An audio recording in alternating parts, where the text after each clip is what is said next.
Hello dear students, welcome to our class. Today's topic Indian soil. In today's topic we will discuss about Indian soil, where you learn how soil work as a resources for us and other features of it. Let's start.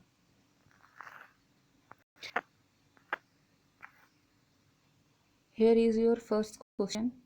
तो बच्चों यहाँ पे आपका first question है, what do you mean by soil as a resources, यानी आप soil के as a resources क्या समझते हो. Second question is here, what is the importance of soil as a resources, और सॉइल का एज ए रिसोर्सेज हमारी लाइफ में क्या इंपॉर्टेंस है. So answer is here, soil is most important renewable natural resources.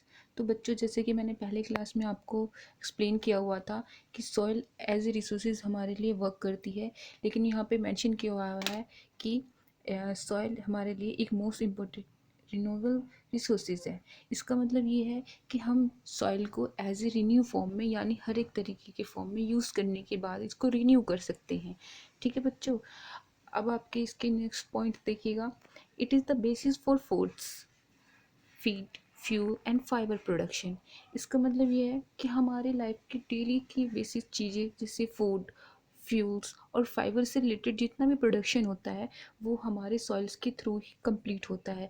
जैसे कि एग्जांपल, अगर आपको अपने फूड के लिए क्या चाहिए होता है, ग्रेन चाहिए होता है, wheat, rice, pulses and other etcetera grains, तो वो सब हमें सॉइल्स के थ्रू ही अवेलेबल हो पाते हैं. अगर बात की जाए फ्यूल्स की, तो जितने भी आपके फॉसिल फ्यूल्स होते हैं वो मिलियन और ट्रिलियंस ईयर्स तक आपके सॉइल में ही दबे होने के कारण अपने आप को फ्यूल में कन्वर्ट कर पाते हैं. फाइबर प्रोडक्शन की बात की जाए तो जितने भी आपके टेक्सटाइल जैसे कॉटन, आपका कपास एंड जूट, ये सारे जो फाइबर प्रोडक्शन होते हैं ये सारे आपके सॉइल्स के थ्रू ही कंप्लीट किए जाते हैं. सेकेंड टॉपिक देखिएगा, नेक्स्ट आपका जो है, most life on earth depends on soil as a direct और इनडायरेक्ट सोर्सेज ऑफ फूड. जैसे कि बात की जाए, इस लाइन में ये बताया गया है कि हमारे अर्थ पे मोस्ट ऑफ जो लाइफ है वो आपके सॉइल पर डिपेंड करती है. जैसे कि बात की जाए, अभी मैंने आपको उससे पहले वाली लाइन में बताया कि हमारे बेसिक जो नीड है जैसे फूड और बाकी के जो आपके एसिड्स हैं वो आपके सॉइल के थ्रू अवेलेबल होते हैं, जो कि हमारे ह्यूमन बींग्स की एक बेसिक नीड होती है. बट बात की जाए अगर कि ऐसे ऑर्गेनिज्म जो आपके अर्थ पर यानी सॉइल में ही सर्वाइव करते हैं, लाइक वर्म और अदर इंसेक्ट्स, तो वो सारी चीज़ें आपके कहीं ना कहीं सॉइल पर ही डिपेंडेंट है. अगर उनके लिए सॉइल अवेलेबल नहीं होता है तो वो अपने लाइफ को सर्वाइव नहीं कर सकते. तो आई होप बच्चों ये लाइन आपको यहाँ पे क्लियर हो गई होगी. नेक्स्ट लाइन पे देखेंगे, soil offers plants and physical support. ये भी एक ज़रूरी आप कह सकते हो कि पॉइंट है. इसमें ये मेंशन किया हुआ है कि सॉइल हमारे प्लांट्स का एक फिजिकल सपोर्ट प्रोवाइड कराता है, और हमारे बहुत से आपके प्लांट्स सॉइल्स में ही सर्वाइव करते हैं या अपने आप को ग्रो कर पाते हैं थ्रू द सॉइल. तो आई होप बच्चों आपको यहाँ पे क्लियर हो गया होगा कि how a soil work as a resources for us. Next question देखते हैं बच्चों यहाँ पे. नेक्स्ट क्वेश्चन मैंने यहाँ पे आपको थोड़ा पिक्चर के थ्रू टाइप ऑफ सॉइल्स को डिस्क्राइब किया हुआ है. तो बेसिकली बच्चों आपके इंडियन सॉइल्स की बात की जाए तो यहाँ पे मेजरली आप देख सकते हो कि यहाँ पे आपको 6 टाइप्स के सॉइल्स अवेलेबल हैं, जो कि आप फर्स्ट देख सकते हो. यहाँ पे आपका ब्लैक सॉइल. ब्लैक सॉइल बच्चों क्या होता है, ये मोस्ट ऑफ आपका वेस्टर्न रीजन, या आप ये कह सकते हो कि आपका गुजरात, महाराष्ट्र और मध्य प्रदेश के एरिया में पाया जाता है. एलुवियल सॉइल की बात की जाए तो ये हमारी मोस्ट फर्टाइल सॉइल होती है. ये ज़्यादातर हम बात की जाए तो ऐसे एरियाज जहाँ पे आपकी गंगा रिवर फ्लो होती है या आपका रेनफॉल एरियाज होते हैं वहाँ पे ज़्यादा एलुवियल सॉइल अवेलेबल होती है. रेड एंड येलो सॉइल बच्चों, रेड एंड येलो सॉइल ऐसे एरियाज में अवेलेबल होती है जहाँ पे आपके माइनिंग एरियाज, जहाँ पे आपके आयरन और अवेलेबल होते हैं. इसी के रीज़न से हम इसे रेड और येलो सॉइल कहते हैं. लेटेराइट सॉइल देखिएगा बच्चों, लेटेराइट सॉइल भी हाई केमिकल सॉइल होती है. इसका भी आपका नॉर्थर्न और आप देख सकते हो कि कुछ इंडिया के कुछ मोस्टली कम रीजन में आपको देखने को मिलेगी. माउंटेनियस सॉइल की बात की जाए तो माउंटेनियस सॉइल बच्चों ज़्यादातर आपको हिली एरिया और माउंटेन्स एरिया में दिखाई देंगे। तो इसका सिंपल सा यहाँ पे जो लाइन लिखी हुई है माउंटेनियस सॉइल्स, इसी से डिस्क्राइब किया जा सकता है। आपका last arid soil. Arid soil भी ज़्यादातर ऐसे एरियाज़ में मिलता है जहाँ पर हमें बहुत ही कम अमाउंट में वाटर अवेलेबल होता है, जैसे कि आपका राजस्थान का एरिया। राजस्थान का एरिया ऐसा एरिया है जहाँ पे बहुत ही कम मात्रा में आपको आप कह सकते हो कि रेन वाटर या अब नॉर्मली भी वाटर अवेलेबल नहीं होता। अब देखते हैं बच्चों नेक्स्ट आपका, यहाँ पे बच्चों मैंने एलुवियल सॉइल के बारे में थोड़ा पॉइंट बताया हुआ है। यहाँ पे आप डायग्राम में देख सकते हो पिक्चर में कि एलुवियल सॉइल दिखाया हुआ है। ये हम इसको मोस्ट फर्टाइल सॉइल इसलिए भी बोलते हैं क्योंकि आपका रेन वाटर या आप ये कह सकते हो कि वाटर फ्लो होने के कारण जिसकी अपर लेयर होती है ये कई सारे पेस्टिसाइड फर्टिलाइज़र या आप ये कह सकते हो कि इसमें कोई भी क्रॉप ईजिली ग्रो हो जाती है, इसीलिए हम इसको मोस्ट फर्टाइल सॉइल भी कहते हैं।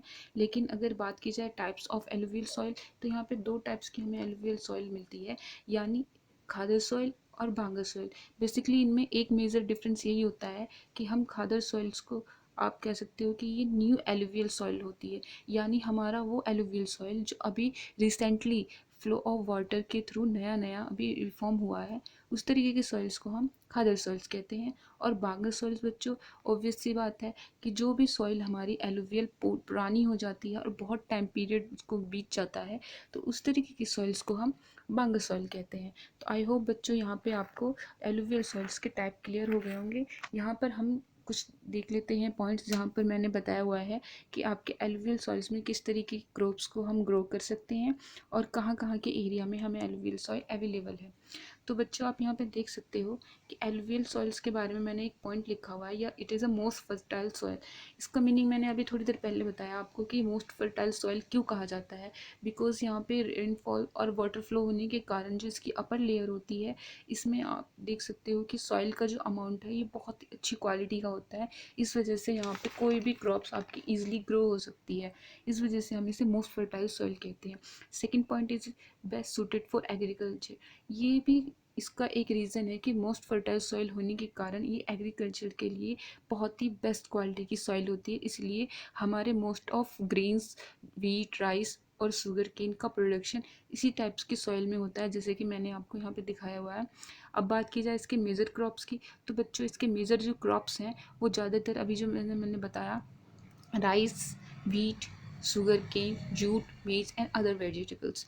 तो बच्चों ये मोस्ट फर्टाइल सॉइल होने के कारण ही यहाँ पर हाई अमाउंट में आपका राइस, व्हीट और शुगर केन का प्रोडक्शन किया जाता है। अब इसके हम बात करें एरियाज़ की, तो एरिया आप देख सकते हैं कि आपका एलुवियल सॉइल्स का जो अमाउंट है पंजाब, हरियाणा, उत्तर प्रदेश और वेस्ट बंगाल के एरिया में मोस्ट ऑफ अमाउंट इस सॉइल की पाई जाती है, जिस कारण यहाँ पर राइस, व्हीट और शुगर केन के लिए प्रोडक्शन बहुत ही अच्छा माना गया है। बात की जाए कि अगर आपके वीट प्रोडक्शन में आपका नंबर 1 स्टेट, तो बच्चों बेसिकली पहले की बात करें तो पंजाब नंबर 1 पे आता था, लेकिन एट प्रेजेंट जो आपके एनसीईआरटी में रिकॉर्डेड डाटा है उसके अकॉर्डिंगली आपका उत्तर प्रदेश इसमें फर्स्ट पोजीशन पे आता है। ठीक है बच्चों, अगर आप नेक्स्ट टॉपिक पे देखते हैं, आपके नेक्स्ट टॉपिक में देखिए क्या बताया हुआ है। नेक्स्ट टॉपिक में आपको ये सॉइल है ब्लैक सॉइल। ब्लैक सॉइल में देखिएगा, इसमें जो हम कंपोजिशन अमाउंट देखते हैं कि इसका ब्लैक होने का रीज़न क्या है, तो बच्चों को कैल्शियम कार्बोनेट और magnesium potash, it is the main reason for behind there blackness. इसका मतलब ये है कि इस ब्लैक सॉइल का ब्लैक होने का जो बेसिकली रीज़न है वो आपका कैल्शियम कार्बोनेट और मैग्नीशियम पोटास है। और अदर नेम की बात की जाए तो इसको ब्लैक सॉइल या इसको रेगुर सॉइल भी कहते हैं। इसलिए एग्जाम में अगर आपसे पूछ लेता है कि रेगुर सॉइल का अदर नेम या आपका ब्लैक सॉइल का अदर नेम बताओ, तो इसका रेगुर सॉइल भी नाम होता है। ओके बच्चों, अब इसके एरियाज़ की बात करें तो ये एरिया जो है जिनमें ब्लैक सॉइल मोस्टली पाई जाती है वो आपका महाराष्ट्र, मध्य प्रदेश और गुजरात के एरिया हैं जहाँ पे आपके ब्लैक सॉइल मोस्टली पाई जाती है। क्रॉप्स की बात करें तो इसके मेजर क्रॉप्स हैं cotton, linseed, tobacco, mustard, sunflower and millets. यानी यहाँ पर माइलेट्स और कॉटन का मोस्टली प्रोडक्शन होता है। जैसे कि आपको पता है मध्य प्रदेश आपकी दालों की खेती के लिए बहुत ही फेमस है, यानी आपके नंबर 1 रैंकिंग पे आपके पल्सेस के प्रोडक्शन में एमपी का रैंक आता है। और कॉटन प्रोडक्शन की बात करें तो महाराष्ट्र और के मध्य प्रदेश और गुजरात में भी कॉटन प्रोडक्शन बहुत ही लार्ज अमाउंट में होता है। नेक्स्ट सॉइल देखें यहाँ पे बच्चों, नेक्स्ट सॉइल है आपकी लैटेराइट सॉइल। लेटेराइट सॉइल देखिए, इसमें क्यों लेटेराइट सॉइल कहते हैं, क्योंकि इसमें आयरन और एल्यूमिनियम का जो अमाउंट है ये मोस्टली आपका हाई यानी रिच अमाउंट में अवेलेबल होता है, इसीलिए हम इसको लेटेराइट सॉइल कहते हैं। सेकंड देखिए, it is used a lot for making bricks for buildings, यानी इस तरीके की जो आपकी सॉइल होती है लेटेराइट सॉइल, इस तरीके की सॉइल्स का हम यूज़ आपके ईंटों को बनाने में, ब्रिक्स को बनाने में एंड बिल्डिंग पर्पज़ के लिए हम इसको यूज़ करते हैं, क्योंकि इसकी स्ट्रांगनेस अच्छी होती है। क्रॉप्स देखा जाए तो क्रॉप्स इसमें ज़्यादा हम मेजर क्रॉप्स तो नहीं, लेकिन आपके इसेंशियल क्रॉप्स लाइक आपके टी, कॉफ़ी एंड कैज़ू नट्स। बच्चों ये क्वेश्चन आपका 2019 के बोर्ड में आया हुआ था कि कैज़ू के लिए हमें किस टाइप की सॉइल इसेंशियल होती है, तो इसका आंसर आपका लेटेराइट सॉइल्स होगा। एरिया की बात करें तो मेजर जो इसके एरियाज़ हैं जहाँ पर ये सॉइल पाई जाती है, तो वो आपके वेस्टर्न घाट्स, महाराष्ट्र और उड़ीसा के कुछ रीजन्स हैं जहाँ पर ये सॉइल हमें अवेलेबल होती है।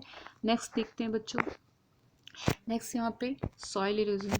सॉइल इरोजन बच्चे बेसिकली क्या होता है, मैं आपको थोड़ा समझा देती हूँ। जैसे कि आपकी कोई भी सॉइल फर्टाइल्स होती है या उस पर आप क्रॉप प्रोडक्शन करते हो, तो उसकी अपर जो लेयर होती है वो क्या होती है कि इतनी उसमें फर्टिलाइजेशन आ जाता है कि जिस वजह से वो आपका कोई भी ग्रेन या कोई भी आपका क्रॉप्स उसमें ग्रो कर पाता है। लेकिन क्या होता है कि जब उसकी ऊपरी लेयर क्या होती है, डिस्प्लेसमेंट हो जाता है, या वो रेन फ्लो के कारण या फ्लो ऑफ वाटर के कारण, आपका फ्लड आने के कारण उसका ऊपर लेयर डिस्प्लेसमेंट हो जाता है, उसकी जो फर्टिलाइजेशन है वो ख़त्म हो जाती है। तो उस तरीके के हम प्रोसेस को सॉइल इरोजन या सॉइल डिग्रेडेशन कहते हैं। डिग्रेडेशन मतलब क्या होता है बच्चों, सिंपल सी बात है कि आपको ग्रेड कब मिलता है, जब आप कुछ अचीवमेंट करते हो या आप में कुछ इंप्रूवमेंट या डेवलपमेंट होता है तो आपको ग्रेड मिलता है। डिग्रेड का मतलब ये होता है कि जो भी आपकी अचीवमेंट है, जो भी आपकी क्वालिटी है, उसमें कमी आ जाना। तो सिंपल सी बात है कि सॉइल्स की क्वालिटी में जब आपकी कोई कमी आ जाती है तो उस प्रोसेस को हम डिग्रेडेशन कहते हैं। यहाँ पे कॉजेज़ मैंने कुछ पॉइंट में लिखे हुए हैं, तो मैं आपको यहाँ पे एक्सप्लेन कर देती हूँ बच्चों। सॉयल इरोजन की जो मोस्टली हमारे पास कॉजेज़ हैं वो है आपका एग्रीकल्चर। एग्रीकल्चर का मीनिंग यहाँ पे हमने मेंशन क्यों किया है, एग्रीकल्चर का मीनिंग मतलब यहाँ पे रोल ये होता है कि हम रेगुलर अपनी फार्मिंग और क्रॉप और ये रोटेशन नहीं करने के कारण, रेगुलर फार्मिंग होने के कारण जो हमारी सॉइल्स है वो ठीक तरीके से अपने आप को सर्वाइव नहीं कर पाती, और इसकी वजह से क्या होता है बच्चों कि यहाँ पे आपका सॉइल इरोजन। एग्रीकल्चर का ये भी रोल है कि इसमें हम रेगुलर इरिगेशन और बाकी वाटर का यूज़ करते हैं, जिसके कारण हमारी जो सॉइल की अपर लेयर है वो फ्लो होके अदर पार्ट्स उसका डिग्रेड में चला जाता है, डिग्रेडेशन हो जाता है। इस कारण हम ये कह सकते हैं कि agriculture is also a reason for soil erosion. Second is grazing animals. Grazing animals का मतलब बच्चों यहाँ पे ये होता है कि हमारे मोस्ट ऑफ द एनिमल्स खेतों में या आपके फार्मिंग एरिया में जाकर घासों को अपने एज ए फूड के रूप में कंजर्व करते हैं। तो उसमें क्या होता है कि आपके जो सॉइल का अपर लेयर होती है वो उन ग्रासेस या जो भी प्लांट्स होता है उनके हट जाने के कारण जो उसके फर्टिलाइजेशन है उसमें कमी आ जाती है, उसकी लेयर अपर लेयर धीरे धीरे कम होती चली जाती है। तो ये भी एक मेनली रीज़न है जो कि आपके सॉइल इरोजन का प्रोसेस में पार्टिसिपेशन लेता है। लॉगिंग एंड माइनिंग, देखिए बच्चों ये भी हमारे सॉइल इरोजन का एक मेजर कॉजेज़ है। ये मेजर कॉजेज़ में क्यों आता है, क्योंकि जितना भी हमारा माइनिंग का प्रोसेस है उसमें हम क्या करते हैं, अपने हैवी इक्विपमेंट या अपने जितने भी इक्विपमेंट या जितने भी आपके जो भी हथियार रहते हैं उनके थ्रू से, उनके द्वारा आप उस पर माइनिंग का वर्क करते रहते हो, जिसके कारण हमारे अर्थ की अपर लेयर है वो धीरे धीरे धीरे कट होने के कारण या उसके डिग्रेडेशन होने के कारण वो धीरे धीरे कम होती चली जाती है, जिसके कारण सॉइल इरोजन का प्रोसेस हो जाता है। कंस्ट्रक्शन वर्क देखा होगा बच्चों आपने, ज़्यादातर जो हमारे आपके फार्मिंग या फील्ड एरियाज़ हैं वो धीरे धीरे डे बाय डे एक कंस्ट्रक्शन वर्क में, रोड कंस्ट्रक्शन में, बिल्डिंग कंस्ट्रक्शन में कन्वर्ट होते जा रहे हैं, जो कि एक सॉइल इरोजन का एक मेजर रीज़न है। आई होप बच्चों यहाँ पे सॉइल इरोजन और इसके कॉजेज आपको क्लियर हो गए होंगे। बच्चों मैं डायग्राम से आपको थोड़ा सॉइल इरोजन के बारे में क्लियर करा देती हूँ। देखिए जैसे मैंने आपको बताया था कि आपकी सॉइल की अपर लेयर वाटर फ्लो होने के कारण या उसके हम कोई भी इक्विपमेंट या आपके माइनिंग या लॉगिंग के कारण भी चीज़ें उसकी अपर लेयर कट जब हो जाती है तो उस प्रोसेस को हम सॉइल इरोजन कहते हैं। यहाँ पे आप डायग्राम से देख सकते हैं बच्चों कैसे इस पूरे पर्टिकुलर प्लेन एरिया से सॉइल का कटा हुआ हिस्सा जो एक सॉइल इरोजन को रिप्रेजेंट करता है। सेकंड डायग्राम में भी कुछ ऐसा ही आप प्रोसेस देख पाते हो जिसमें आपको सॉइल डिग्रेडेशन या सॉइल इरोजन का पूरा प्रोसेस आपको क्लियर हो जाएगा। आई होप अब यहाँ पे डायग्राम से ये चीज़ समझ गए होंगे। आपका ये नेक्स्ट क्वेश्चन है सॉइल कंजर्वेशन। ये सॉइल को हम कैसे, सॉइल इरोजन को कैसे हम बचा सकते हैं, या आपकी मिट्टी को जो अपर लेयर होती है उसमें उसका फर्टिलाइजेशन ख़त्म ना हो या उसका डिग्रेडेशन ना हो, उसको हम कैसे कम कर सकते हैं। ये भी क्वेश्चन आपके बोर्ड में मोस्ट ऑफ द टाइम आ चुका है। इसमें हम अगर इसके मेथड्स की बात करें तो सबसे पहला है प्लांटिंग ट्रीज, यानी हम अपने फार्मिंग एरिया में या फील्ड एरिया में जहाँ पे हमारे सॉइल्स या कुछ ऐसा फील्ड एरिया है वहाँ पर हम लार्ज अमाउंट में जैसे कुछ दूरी पर ऐसे प्लांट लगाएं। और प्लांट्स को हम क्या होता है कि इनकी जो रूट्स होती हैं बच्चों ये क्या करती हैं, ये जो आपका रेन जो वाटर फ्लो होता है उसमें जो आपकी सॉइल फ्लो होती रहती है तो उसको ये रोकने का काम करते हैं, जिससे आपकी सॉइल पर्टिकुलर एरिया में जम जाने के कारण रुक जाती है, उसका डिग्रेडेशन नहीं हो पाता। तो ये भी एक अच्छा मेथड है आपके सॉइल को कंजर्व करने का। Stopping river flooding. River flooding का मीनिंग क्या है बच्चों कि आपको मैंने जैसे कि बताया कि हमारा सॉइल इरोजन का मेन कॉजेज है वो है आपका फ्लो ऑफ वाटर, यानी आपके वाटर फ्लो होने के कारण जो उसकी अपर लेयर होती है वो फ्लो होके धीरे धीरे धीरे उसका जो फर्टिलाइजेशन है वो कम होता चला जाता है, जो कि एक सॉइल इरोजन का मेन रीज़न है। सो हमें यहाँ पे सॉइल इरोजन को रोकने के लिए ये आपको फ्लडिंग सिस्टम जो है इनको रोकने के लिए डैम और बाकी का जो प्रोसेस होता है उसे अप्लाई करना चाहिए ताकि हम सॉइल को कंजर्व कर सकें। आपका नेक्स्ट पॉइंट है यूजिंग न्यू फार्मिंग मेथड, यानी हमें फार्मिंग के नए नए मेथड्स को अप्लाई करना चाहिए जिससे कि हमारा सॉइल इरोजन को हम कंट्रोल कर सकें। और नेक्स्ट टॉपिक यहाँ पे देखेंगे, नेक्स्ट पॉइंट चेकिंग ओवर ग्रोजिंग, यानी हमें पर्टिकुलर एरिया पे जाके चेकिंग करनी चाहिए कि वहाँ पे पर्टिकुलर कोई कैटल या एनिमल आपके जो एरिया है वहाँ पे ग्रेजिंग ना करे ताकि हमारे सॉइल का इरोजन या जो उसका फर्टिलाइजेशन है वो कम ना हो। लास्ट पॉइंट ये है आपका स्ट्रिप क्रॉपिंग। बच्चों यहाँ पे स्ट्रिप क्रॉपिंग को मैं आपको समझा देती हूँ। जैसे कि ये आपका पर्टिकुलर कोई फार्मिंग एरिया है और यहाँ पर क्या करते हैं हम एक लेयर बना देते हैं, एक पट्टी बना देते हैं, जिसके कारण क्या होता है इस तरीके की पट्टी की आपकी लेयर बन जाती है। इन पर्टिकुलर बीच वाले एरियाज़ में हम फार्मिंग करते हैं। इन पट्टियों के कारण क्या होता है कि कभी भी हम आपके फील्ड में या आपके क्रॉप्स में इरिगेशन करते हैं तो जो भी आपका जो सॉइल है वो फ्लो होने के कारण इससे बाहर नहीं जा पाता और इन पट्टियों के बीच में ही रह जाता है, जिसके कारण आप ये कह सकते हो कि हमारा सॉइल इरोजन नहीं हो पाता या सॉइल का डिग्रेड नहीं हो पाता। तो इस तरीके से हमारे पास ये वेरियस प्रोसेस हैं जिनसे हम आपके सॉइल को कंजर्व कर सकते हैं। तो आई होप बच्चों आपको यहाँ पे इंडियन सॉइल्स के बारे में, सॉइल एज ए रिसोर्सेज और सॉइल को हम कैसे कंजर्व कर सकते हैं ये चीज़ें यहाँ पे क्लियर हो गई होंगी। अगर आपको कुछ प्रॉब्लम आती है इस टॉपिक में तो आप मुझे कमेंट सेक्शन में आकर कोई भी अपनी प्रॉब्लम मेंशन कर सकते हो, और आपको अगर नेक्स्ट किसी भी चीज़ के ऊपर प्रॉब्लम होती है तो मैं आपको वहाँ पे वीडियो प्रोवाइड करा दूँगी। Thank you.